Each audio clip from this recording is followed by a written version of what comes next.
ডাকসু নির্বাচনের আরও খবর জানাতে যুক্ত হচ্ছেন সহকর্মী জারিন নাজনীন। জারিন, এই মুহূর্তে বিশ্ববিদ্যালয়ের পরিবেশ কেমন দেখছেন, কি খবর আছে আপনার কাছে? জি রাহি, ধন্যবাদ আপনাকে। এই মুহূর্তে আমরা দাঁড়িয়ে আছি ঠিক ডাকসুর সামনে। আপনি জানেন যে আগামীকাল যেহেতু নির্বাচন, আজকে সকল ধরনের প্রার্থীদের নির্বাচনের প্রচারণার কাজ বন্ধ রয়েছে। সেটি গতকাল পর্যন্ত ছিল। আজকে কোনো প্রচারণা চলছে না ক্যাম্পাসে, রেগুলার ক্লাস হচ্ছে এবং আগামীকাল বিশ্ববিদ্যালয়ের ক্লাসগুলো বন্ধ থাকবে। যারা বাইরে থেকে ভোট দিতে আসবে তাদের জন্য একটি করে আপ অ্যান্ড ডাউন ট্রিপ বাড়ানো হয়েছে, যাতে তারা নির্বিঘ্নে ভোট দিতে আসতে পারে। আর এছাড়া আপনি জানেন যে 710টি বুথ ছিল ভোট দেওয়ার জন্য, কিন্তু সেটাই বাড়িয়ে এখন 810টি বুথ করা হয়েছে, যাতে সবাই সময় মতো ভোট দিতে পারে। আর আমরা দেখেছি যে ছাত্র দলের প্যানেল থেকে যারা দাঁড়াচ্ছে, ভিপি প্রার্থী, জিএস এবং এজিএস প্রার্থী, তাদের সবার ফেসবুক আইডি আজ সকাল থেকে ডিসেবল করে দিয়েছে সাইবার বুলিংয়ের মাধ্যমে।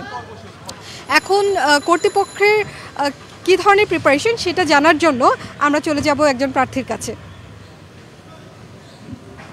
বিশ্ববিদ্যালয়ের প্রিপারেশনটা কেমন সেটা আমাদেরকে একটু জানান, কেমন মনে হচ্ছে? প্রশাসনের আমি ইতিমধ্যেই হল থেকে এদিকে ডাকসুর দিকে আসছিলাম, দেখলাম বেশ কিছু আইন শৃঙ্খলা বাহিনী আছে ইতিমধ্যেই। আমি মনে হচ্ছে বিশ্ববিদ্যালয় ভালো করে প্রিপেয়ার্ড। আর গিয়ে দেখলাম উদয়ন সহ যে সমস্ত বুথগুলো আছে সেখানে নিরাপত্তা ব্যবস্থাটা ভালো জোরদার করা হচ্ছে। যতটুকু অনলাইনে দেখেছি ওদিকে এখনও যাওয়া হয়নি। আমি মনে হয় যে আমরা ভালো একটা ডাকসু পেতে যাচ্ছি। আজকের লাস্ট কর্মসূচি আপনাদের কী হবে যারা প্রার্থী আছেন?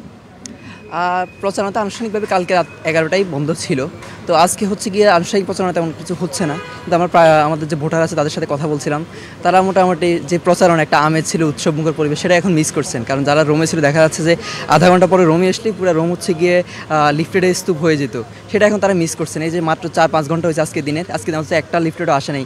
তো এটা গিয়ে এতদিন তারা একটু প্যারায় থাকতে অস্বস্তি বোধ করতো, কিন্তু সেটাই এখন তারা মিস করছেন। তারা ভাবছেন যে এমন একটা উৎসব আবার কবে হবে না হবে।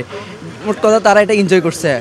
আমরা আমাদের প্রার্থীদের বা ভোটারদেরকে আমরা কনভিন্স করতে পারছি আমাদের ব্যাপারে। তারা মোটামুটি কনভিন্সড আমাদের আচরণে, আমাদের প্রচারণায়। ধন্যবাদ। রাহি, আপনি দেখছিলেন যে শেষ মুহূর্তের প্রিপারেশন আসলে গতকাল পর্যন্ত হয়েছে। আজকে পার্সোনালি যারা হলে থাকে তাদের সাথে প্রার্থীরা যোগাযোগ করেছেন এবং তাদের সোশ্যাল মিডিয়ার দ্বারা আসলে যোগাযোগ করছেন। এই ছিল ঢাকা বিশ্ববিদ্যালয় থেকে আমার কাছে সর্বশেষ।